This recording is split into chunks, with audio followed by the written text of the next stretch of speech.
President-elect Donald Trump is launching a new legal battle today against the Des Moines Register for the pre-election poll. Meanwhile, on Capitol Hill, Trump's pick to lead the Department of Health and Human Services is lobbying lawmakers for their support. NBC's Alice Barr is in Washington with details.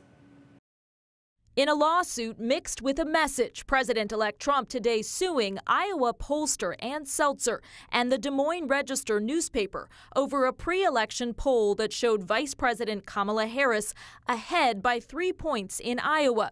The Trump lawyers arguing consumer fraud and that the poll was intended to sway the race. It became the biggest story. Though Mr. Trump ultimately won the state by 13 points, the Des Moines Register saying it stands by its reporting and will, quote, vigorously defend our First Amendment rights. Some legal analysts question the suit's foundation. When you file a lawsuit, you have to say you were damaged in some way. What was the harm to Donald Trump? He won. It comes after the president-elect won a separate suit against ABC News and a $15 million settlement over the Trump legal team's allegations that anchor George Stephanopoulos defamed him during an interview. The president-elect signaling more similar legal action could be coming. We have to straighten out the press. The Trump pick to head the FBI, Kash Patel, has suggested coming after journalists, later clarifying he means those who broke the law.